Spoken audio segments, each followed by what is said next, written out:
In times of trauma and adversity, we must create space for connection by sharing a story of hope. Welcome to Humans of Hope, Inspiring Stories, hosted by Kerry Atherton.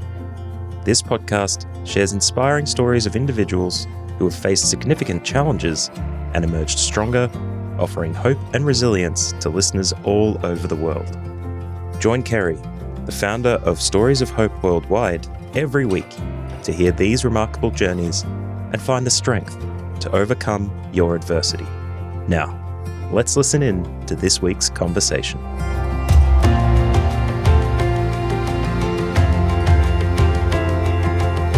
I'm Kerry Atherton and I'm your host. And today's guest is Shaun Thomson, one of the world's greatest surfers ever. Welcome, Shaun. Thanks, Kerry. It's great to be chatting to you in Australia. I'm speaking to you from, even though I've got a South African accent, I'm speaking to you from Santa Barbara in California, where I've lived for about 30 years. Wow. And you are one of the greatest surfers ever of all time.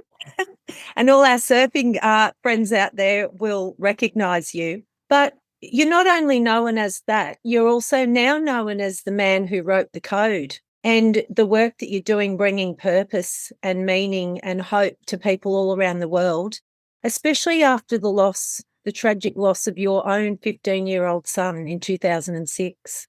But before we talk about that, I would just like to know if you can take us back to the surfing days. Because everybody, the regular person that's never, been a surfing hero, there's a lot of highs out there about that story, I guess. And I'd love you to talk about the highlights, but also if you can take us back to where it started, because I read that your dad was a huge inspiration to you and that he actually tragically lost his own dream of swimming for London in the Olympics because he was attacked by a shark. Yes, so I had quite an interesting background, especially based on what my mom and dad had been through. And, I love the mission that you're on to inspire and activate hope, because my parents were both very hopeful and very optimistic people in the face of great misfortune and tragedy that they had experienced in their lives. My father was one of South Africa's best swimmers, and he had a good crack at the Olympic Games. And after the Second World War, he volunteered. He was out there on a little wooden surfboard having fun with his mates at the local beach, and a Zambezi shark came up and attacked him very, very badly. It actually hit him with such force that it lifted him clear into the air and nearly killed him, ripped his arm apart. So he was never able to be a competitive swimmer again, but he always had this very hopeful, optimistic attitude about life, and he certainly transmitted it to me. He was very, very positive and very committed to competing with honor and competing with integrity and competing with joy and not moaning and getting pissed off when results didn't go your way. He would say to me, Shaun, you got to understand, when you win like a gentleman. And when you lose like a man. So there's nothing sexist in what he said. But, when you win with a smile on your face and you be honorable about it. And when you lose, you also lose with honor and integrity. My mom also was very hopeful, very optimistic, very much a spiritual and prayerful woman. She endured 3,600 air raids while living on Malta, which was, even to this day, it's the most heavily bombed place in the history of the world. It was bombed by the Italians and the Nazis. During the Second World War, it was a British strategic seaport. So she lived near the harbor and then for 4 years lived in underground shelters, and then was eventually evacuated when the whole island started to starve. In fact, Winston Churchill gave every inhabitant of the island the George Cross, which is the civilian equivalent of the Victoria Cross for bravery. And then she was evacuated down to South Africa and met my dad and fell in love and ultimately had me. But they were both, they'd both been through tough times. But they both lived life with a big smile on their face. They lived life in a very, very hopeful, optimistic way, and transmitted it onto me, which is great when you're an aspiring competitor. It's important to have that hope, because you're going to lose a lot. And with my dad, the losses were like very swiftly washed away. You weren't allowed to be miserable about a loss. You just learned from it. You know, he'd say to me, Shaun, the judge's decision is carved in stone. No amount of complaining or moaning or whinging or crying or changes. So just accept it and move on. So I grew up on the beach in Durban. My dad taught me how to swim and surf 100 yards away from where he'd had that terrible attack. Even though he had this terrible attack, he still never lost this great love for the ocean. And then I just got better and better and loved to compete. And for my bar mitzvah present, that's sort of the transition into manhood for a young boy in the Jewish religion. My son's actually having his bar mitzvah next month, my 13-year-old son. He took me to Hawaii for my bar mitzvah present. And I rode the big waves there and came back to South Africa with a lot of confidence. And that was a real, I think, turning point in my career. I started to win lots of events in South Africa, and then became South African surfing champion. And then the whole pro thing started to happen, and I started to compete in pro events. I won my first pro event when I was 17 years old, and I won, won events all over the world. Ultimately, I won them in every country except Australia. Every single event in Australia, I could never crack it in Australia. The Aussies were too good for me. Robert Bartholomew and Mark Richards and Tom Carroll and Marco Caluca. The Aussies are very competitive. They're very. I love the Aussies, and Australia was like, in many ways, it was like my second home. I had some incredible Aussie friends. I loved the culture. And I had a wonderful rapport with Australian people, and I think they, even though I wasn't from Australia, they appreciated me, and they knew that when I was in the heat with Aussie, that game was on and was head to head. And I competed with honor, and my Australian friends competed with honor, and I have wonderful memories of competing all over Australia, Western Australia, and up at Burleigh Heads, up at Snapper Rock, beaches around Sydney, Bells Beach, the big waves in Western Australia at Margaret River. So a lot of great memories competing in Australia. And then I retired from the tour in 1990. I competed for 16 years. I won 19 major pro events. At the time, I was the youngest to win and the oldest to win. But then all my records were broken by Kelly Slater. Oh, right.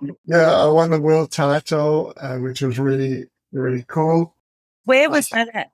So the world title was a series of 9 events held all over the world, culminating in Hawaii. And I won the last event of the tour. Like, my big rival was Robert Bartholomew, and we were sort of neck and neck for the whole year. And I just managed to win the last event of the year and won the world title. But then competed. I was in the top 6 for 9 straight years. Competed very, very strong, very, very hard. Gave it everything I had. While I was on the tour, I started a clothing brand called Instinct, which became very popular. It became very popular in Australia, actually. I sponsored 2 Australians to world titles. Tom Carroll won 2 world titles while I sponsored him. Barton Lynch. Wow. Australian won a world title in 1988.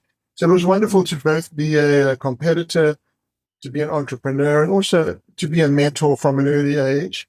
And then in 1984, when Tom Carroll and I were really vying for the #1 spot in surfing, I became the first member of an organization called Surfrider Foundation, which was surfing's first environmental group. And I became the first ambassador, and I'm still a member, an ambassador, and board member. I've been a board member. So I became an environmentalist and focused on. I wrote their first post in their first ad campaign, and I wrote the 5 words: "Do a good turn today." And those words have really become like sort of a touchstone for me in my life of purpose. And then I retired from the tour, went back to university. Eventually I went on and got a Master of Science in Leadership because I was very much in the business world. I sold my brand Instinct. And then I went back into the business. I worked for an amazing company called Patagonia for a couple of years, which is really maybe one of the first purpose-orientated companies in the world. In fact, the owner just gave his $3 billion company away about 3 months ago to a group that promotes taking care of the planet. They're very, very concerned about the issues regarding climate change. So they're really strong purpose-oriented. Company worked for them for a couple of years. Started another brand with my wife, Carla. I've been married now for 37 years. We started another brand called Solitude, which we sold. And then I've really stayed in the business of surfing. I just relaunched Instinct I'm in Australia recently and relaunched it on Friday in South Africa. Oh, wow. I'll have to check it out. We relaunched the brand on Friday, and we're getting amazing reaction and positive vibes on social media. And that's sort of been my life path with one very big exception, and that was the loss of our beautiful son, Matthew, on the 24th of April, 2006. He played a dangerous game that he heard about at school called the choking game. All the kids at his school, he went back to my school for one semester in South Africa, and all the kids wore school ties. It was like a formal private school. Yeah. Kids were playing this game with their school ties, choking game. And unfortunately, it took my boy's life. And after that, I just sort of reevaluated my life, and I just went down a different path. I started writing books. I wrote my first book, Surface Code, 12 Simple Lessons for Writing Through Life. And then I wrote another one called The Code, The Power of I Will. Then I made a film called Busting Down the Door, which was inspired by our lives and the life of Rabbit. The title actually came from Rabbit Bartholomew. It was a movie about a group of us Aussies and South Africans and how we changed surfing. And then recently I released another book called The Surfer and the Sage. I've got to say, there's just something so special about this book. I've read a lot of books, and there's just something so special about that book that I bought 4 to give away. Yeah, thank you, Kerry. So, the book is, after I lost my beautiful son, people would phone me up and they'd ask me to speak at events, about my book and about what I've been through. And so that sort of was a whole new realm for me. And I realized that the more I told my story and helped others, the more it helped me. So I started speaking at community groups and church groups and religious groups. And eventually I branched out to schools and universities and then some of the biggest corporations in the world. I speak now, I think I've spoken to 1 million people. Wow, that's incredible. And I talk about purpose, about how to activate purpose to live a better, more meaningful life, and how to use purpose to engage with others more meaningfully and effectively, and ultimately just to have a better life. Yeah. I speak to all sorts of groups. Every time I do a paid corporate group, I'll do a free group. I was in Australia recently. I spoke to the Sunshine Coast City Council. I spoke to a group of businessmen in Sydney called the Young Presidents Organization, all very affluent men and women business owners. I speak to many families. When I do corporate events, they'll often invite their customers or they'll invite their families. And I talk to them about the simple process that I've developed. And I know, I've read your story and that you were in recovery and you went through the AA program, the 12 Steps program. And, I read about that when I was a young person. And I went, I studied psychology and I saw that fundamentally that's the most successful behavioral transformational program in the history of the world, even though the psychology profession doesn't recognize it. It is the most fundamentally transformative program in the entire world. And when I developed the code, perhaps I had this program in the back of my mind because the code process that I showed people how to activate and how it's a simple way to find and define your purpose is 12 lines. That's right. Oh, yeah. Yeah. Every line begins with, I will. So in 15 minutes, you write your code, you write your purpose, you write down your power, and ultimately it can be a map that you can use to find your path. So 15 minutes, 12 lines, every line begins with I will. And like I say, 1 million people have written their codes, and I get many letters back from people in the different groups that I might work with, schools in Australia and universities in Australia and universities in South Africa and universities in the United States. Next couple of weeks, I go and speak to one of the biggest universities here in America called the Kellogg Business School, very, very famous business school. So I work with universities in very, very poor schools, and I'll work with PTSD survivors. I'll work with people in recovery. I'll work with people in prisons and jails. And it's important I found, to write your code, the 12 lines. But more important than that, because that's just one part of the process, more important than that is sharing it, sharing your code. Sharing stories and sharing how you feel, yeah. Because those 12 lines are 12 stories. And when you share your code, when you share your commitment to a better life and a life that you can make and help other people be better too. It just creates this incredible emotional engagement. And, one of the fundamental problems in society since COVID started in February 2000 has been disconnection. So sharing the code is a way to bring people together. And it's wonderful to see people read their codes to one another. And, we spoke a little bit before we went on about vulnerability. And, I remember I did it at a prison. And these were tough guys. And I got them all to write their codes. And one at a time, they stood up and they read their codes. And then it came to like the biggest, strongest guy there. He looked like the biggest, strongest guy. And he started reading his code. And he got to the line, "I will forgive myself." And he started crying. And I'm looking around going like, what are all these other tough guys going to do? What are all these inmates going to do? And they started crying and they all surrounded him and they put their arms around him. And the atmosphere, it was electric and it was connective. I've got goosebumps listening to it. It was a beautiful thing to see. And that's what I do now in corporate events or schools. You just help people connect together. And it's interesting. So through COVID, I've spoken to about 250,000 people.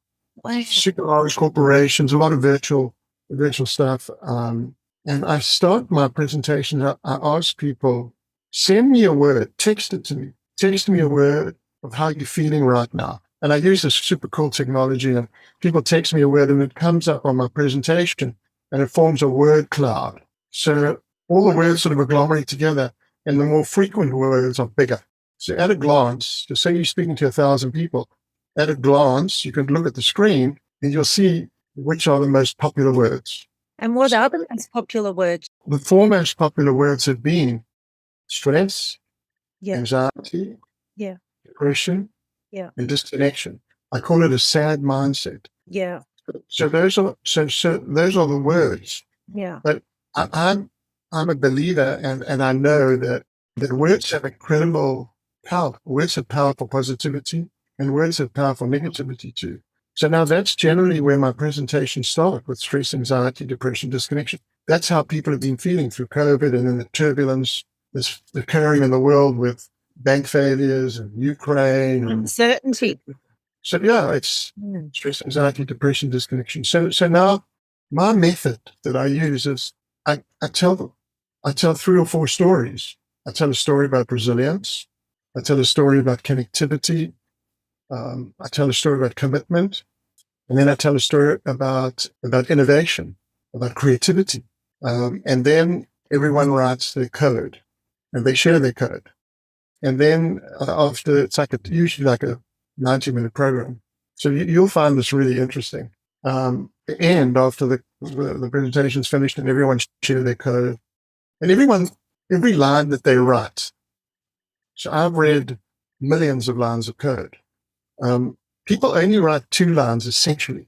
People will write, "I will have faith, I will pray, I'll be a better spouse, I'll be a better dad, I'll be a lifelong learner." They write essentially 2 lines, and this is the meaning of life. I will be better. We want to be better today than we were yesterday. We want to be better tomorrow than we are today. We want to be better. And then the other half of the meaning of life is we want to help others be better. We want to be a friend. We want to be a mentor. We want to lift people up and they're down. So people see this. They look inside themselves and they find the best version of themselves. And that's who they commit to, and that's what they share with others. So now, when my presentation's finished, I say, okay, so I've got one more request. I want you to text me one word that you're going to take home with you. What do you think that word is? Look behind you. Hope. Oh, right. Wow. Yeah. That would have been my second choice. Oh, yeah. Yeah, and then that's why we connect so well, Shaun, on hope. And that was why I had to get you on today to share with our viewers. So we have different techniques but we have a mission, same mission, how to activate hope how to activate purpose to give people hope. That's what I do. Oh, I love it. Love it. Shaun, after you lost your son, just because we're going to be having a lot of different people watching today, people who have been through grief and are going through that process, did you allow yourself any time before you started to get into this purpose that you found? Or were you kind of straight into it as a way to help you heal? I couldn't get straight into it.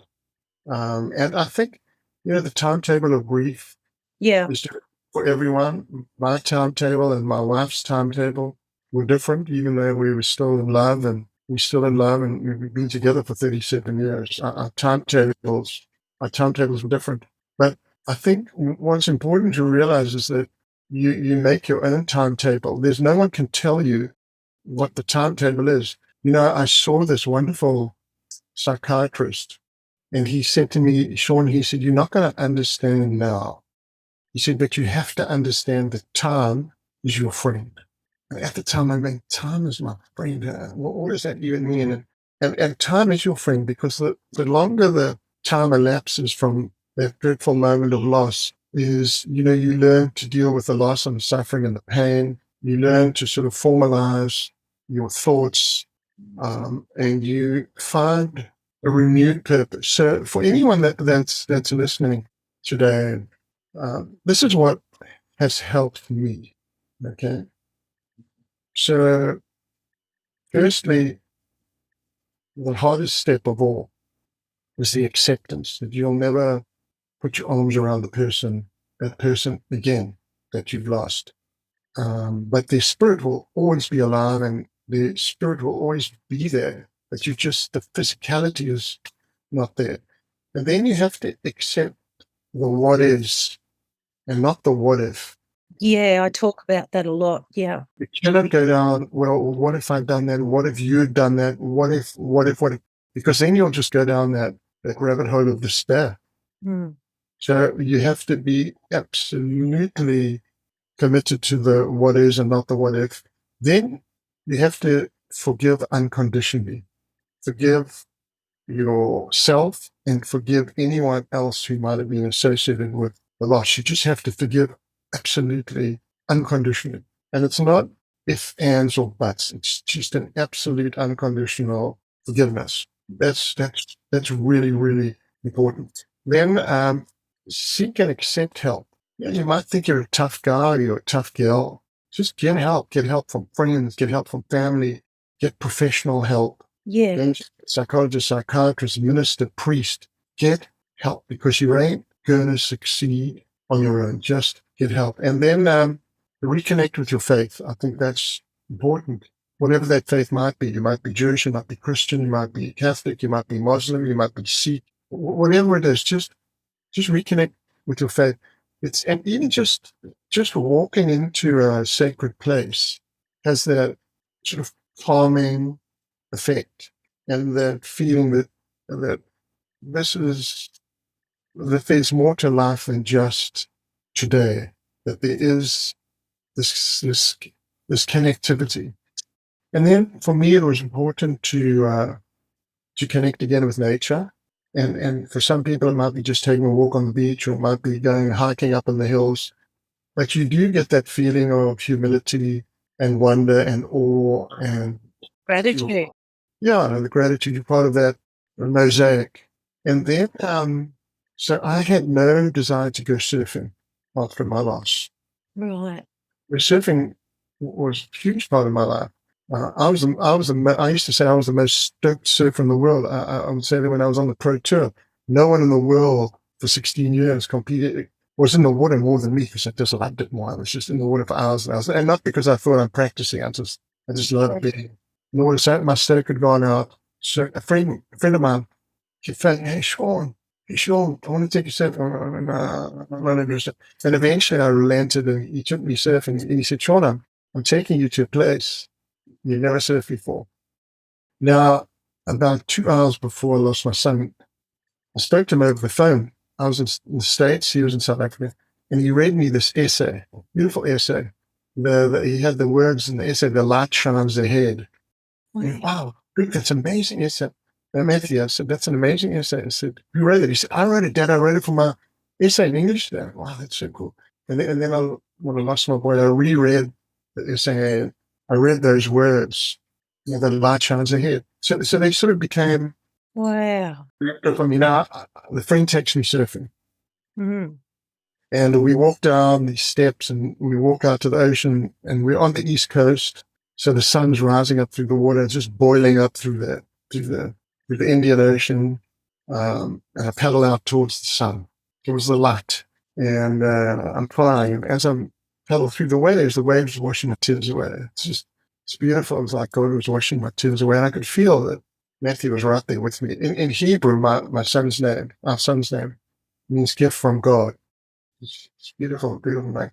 So I paddled out and I caught my first wave, and I could feel that Matthew was with me. And it was just this beautiful, uplifting, inspiring feeling. And then I caught another wave, and it was like my life started to get better, and like my world that had slipped off its axis was coming back onto its axis. And then I paddled up to my friend, and I said, "So what's the name of this boat?" Sunrise. Oh, Sunrise. So, that for me was like sign wow. of God that, Yeah. yes, I could go forward. And then, so just to end off with what helped me is get involved when you're ready with meaningful projects. It might be a project that might help a local school or a local church or a local synagogue, or it might be, I read my book, I made a film. I wanted to do meaningful projects that would memorialize my son and would give my life greater meaning. So I used that loss, I think, to motivate me, because maybe I realized, wow, life you can be gone in a moment, just like my beautiful son. So if you want to do something, do it. Commit, paddle over the edge, take the risk, go for it. And that's what I did. And those are the things that have helped me, and perhaps they can help a listener that might be going through a tough time. And I think importantly, seek help. If Yeah. you are despairing and you're thinking of dark thoughts, phone up a friend, phone up a suicide hotline, phone up the doctor, phone up a psychiatrist, phone up a psychologist, phone up a minister, phone up a priest, phone up a rabbi, phone someone up. You're not tough enough to tough it out on your own. But when you have someone with you, you become a lot tougher. I love that. And thank you for sharing. That's just such a beautiful story that you shared there about the sunrise. And after I lost my mum, I'm actually a musician, and I'd written 50 songs. Wow. My mum was diagnosed with cancer at 62, and I never wrote another song after that. Oh, I'm so sorry for your loss, but I'm sure she would love you to write more songs. Well, I'm getting back into my music now. It was a massive trigger because my dad was a musician and we used to jam together, and I lost him 6 years ago. So Sorry. music was something that we shared as a family so much. And it's interesting that you said you didn't want to go surfing, and a lot of people don't understand this, but this can happen. Like, it's like creative block stops. Things that once were part of your life could be a trigger.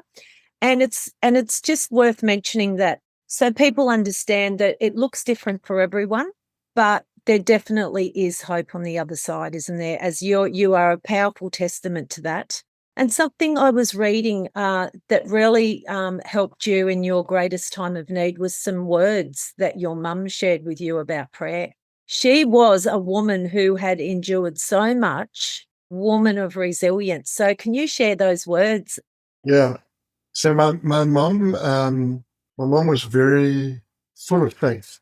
She believed deeply in God, but she believed that we all could have a warm personal relationship with God.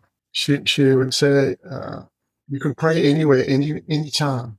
And she would say that God's like a good neighbor. You can knock on his door, Yeah. and he's always at home.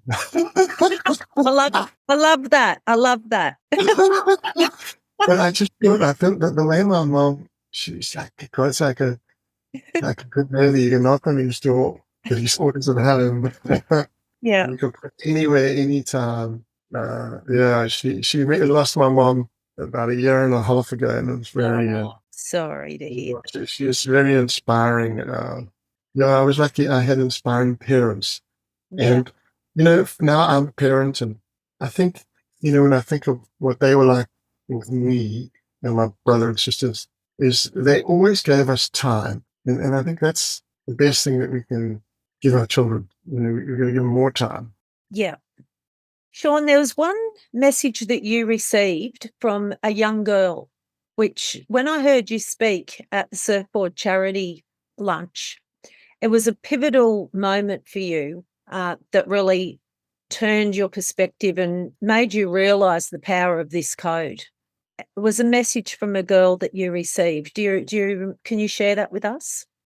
Yeah, so I love words, and I think words have got incredible power. And I think the words of others inspire us, Yeah. but our own words transform us. I know that. So words of others inspire us, but our own words, when we write them down in a code form, will transform us. But when people write these codes and they share them, these words go out like a positive wave, and they just inspire hundreds of thousands of people down the line, and you don't know they're doing that. So I written my first book called Surface Code, and the book came out. Actually, I lost my son when the book was the printer, so I had them stop the book, and then I wrote a whole new epilogue about my son, and then I didn't know whether I should bring it out. Then I thought, no, I've got to bring it out because it's in my first book, Surface Code, in memory of Matthew. So the book came out, and it became quite popular. And I was sitting in the water at Rincon, and a guy came up to me and said, "Hey, Shaun, I'm a headmaster at a local school. We've only got 80 students at the school. We'd love you to come and speak about the code, about Surface Code to our students, our high school students." So it's a tiny school. We've got two little farmhouses, only 80 high school kids. So I go down there, and I'm chatting to the kids, and I said, this book, Surface Code, originated because I wrote 12 lines, every line beginning with "I will," and printed them up on a little card as a way to inspire kids just like yourselves who were coming down to the beach that was facing an environmental problem, a very famous surfing beach called Rincon. And we were trying to figure out a way to empower these kids and ultimately get the message out that we need money, we need to raise money to solve this environmental problem. So I printed all these cards up, and then eventually I printed out tens of thousands of these cards, and people like the cards, and I will always paddle back out. I will never turn my back on the ocean. I will realize that all surfers are joined by one ocean. Just the lessons that surfing had taught me about life. And then ultimately that led to my book, Surface Code. So this is about 6 months after I lost Matthew, and the guy paddles up to me, and now I go and speak at his school, and I'm chatting to the kids about the book. And then I just have an idea, and I said, Surface Code's my code. I wrote it. I wrote it in 15, 20 minutes. 105 words, 12 lines. Every line begins with "I will." What about all of you writing your codes, just like I wrote my codes, and send them to me? It's a little exercise. Don't spend more than 20 minutes, but just write 12 lines. Every line beginning with "I will." So about a week later, the headmaster sends me codes, and the very first line of code that I get back from a young 13-year-old girl: "I will always be myself." Wow. And I read that, and I went, wow. How is it possible that the first line of code I get back is this line of code about a young girl who's not going to be victimized? She's not going to be bullied. She's not going to be, she's not going to fall victim to peer pressure. She's going to put her flag in the sand, and she's going to be herself. And it was such a statement of unequivocal power. I just got so stoked. And then all the amazing lines that these other kids read: "I will not compromise on my morals to fit in with others. I will have faith. I will pray. I'll respect my elders." Just beautiful, inspirational words. So I thought, well, I got to write another book. And that one line, "I will be myself," and all the lines of those kids became the basis for my next book, The Code. And it was 12 chapters, just like my first book, Surface Code, was 12 chapters. And the words of kids inspired me. So there's a sort of circle and cycle of inspiration that's not unlike swells that move between oceans, between the Indian Ocean and that moves all the way to the Pacific and all the way to other oceans around the world. There's this wonderful connectivity that we all have.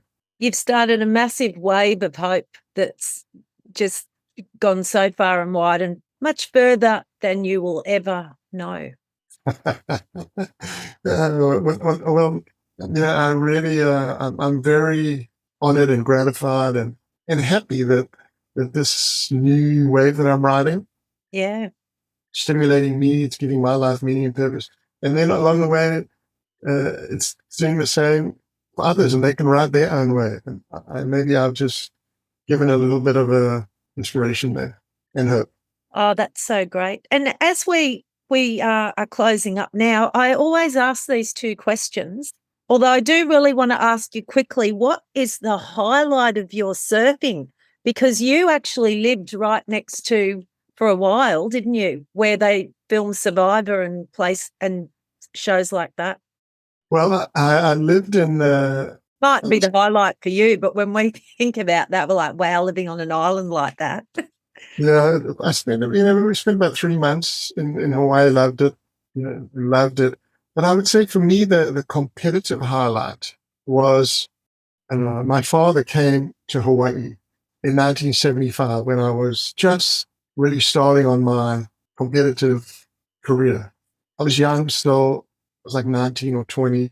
My father had been to Hawaii after his shark attack. He had arm surgery in San Francisco and had flown to Hawaii to recuperate. And my dad's hero was a famous Hawaiian swimmer, a guy called Duke Kahanamoku. So he met the Kahanamoku family, and I think perhaps they helped him through his, what he was dealing with after the surgery from the shark attack. And he always loved Hawaii. And then we all went to Hawaii together in 1969. Love Waves for my bar mitzvah because loved it. And then he wanted now to come over when I was a competitor, just starting my career. So there was a very famous surfing competition called the Pipeline Masters. Still today, it's the greatest competition in the world. Out of any event in the world, you ask any surfer which event would they like to win the most, and it would be the Pipeline Masters. So I was in the final, and I was sort of the underdog. The whole final, these were all surfers. They were called goofy footers, riding facing the wave. I was with my back to the wave. At the time, I was at a disadvantage, even though I developed a unique technique to like mitigate the disadvantage. So anyway, my dad's on the beach. I paddle out, and the surf's quite scary, about 12 feet, and he's watching, and I'll win the event. I'll win the event. And my dad was just so Wow. excited, as was I, because it was like I was winning it for him, and it was like his dream in some ways never didn't win a gold medal, but his boy won the biggest event in the world, and that was Wow. Beautiful. And so the last two questions that I wanted to ask you are, what's been your greatest light bulb moment? I think there have been two moments. One was when I got that line back from the students, and I read that I will be myself. That was a fundamental realization that our choices define us. And the single biggest social problem that the world is faced with right now is choice. What choice do you make in life? Are you kind or you're unkind? And then it's interesting when you look at the statistics. In America, 2.4 million people die every year. That's just the death rate. But 1 million people die from poor choices.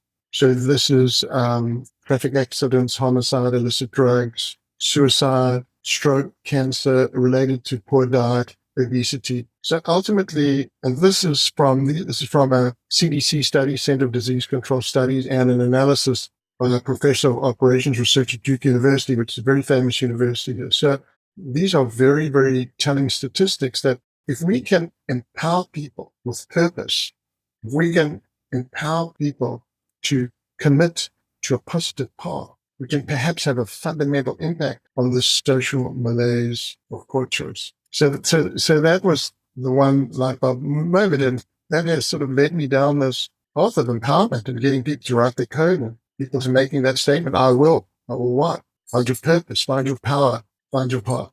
Another moment, when I really think like a light light bulb or lightning bolt moment was I was in South Africa. I'd been living in the States when I was on the pro tour, and I'd gone back to South Africa to compete. I just won a big contest, and my brother was in the country at the time, and we went down to the Durban Designer Fashion Show, and we were in this auditorium, and all these designers were exhibiting their collections. And I looked across the room, and I saw this woman. Bang! The lightning bolt hit me, and I said to my brother, "I'm going to marry that girl." Carla. I'd spoken to her. That was my wife. How about that? So that was a bolt. Wow. Yeah. So those, I think those two moments have been fundamental. Yeah. And then what was the other question? The other question is, this is a big question, but everyone manages to come up with something quite quickly. What's your message for the world as we finish today, Shaun? My message for the world is, please spend 15 minutes with someone you love. Here you got a sheet of paper, write 12 lines. Every line begins with "I will." And when you've written your 12 lines, stand up and read it. Share it. 12 lines. Every line begins with "I will." Write your code. Find your purpose. Find your power. Find your path. Shaun, it's been so wonderful talking with you today. Yeah. Thanks, Karen. You've got an awesome mission. I mean, what you're doing, activating hope and connecting people in a vulnerable way. It's just, it's awesome. We're doing pretty much the same thing, and it's great. I know. I just love connecting up with like-minded people so much. So grateful to you today, and thank you, Shaun. I love to Australia. What a great country to live in.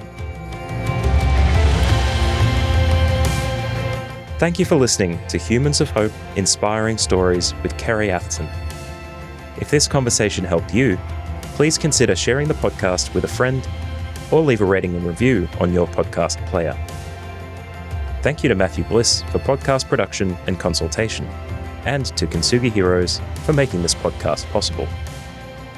If you'd like to find out more about Kerry Atherton, head to storiesofhope.com.au, where you can purchase her books or find out where her next event is taking place. Check the show notes for links and information about our guest in this episode. And remember, you don't have to walk your path alone.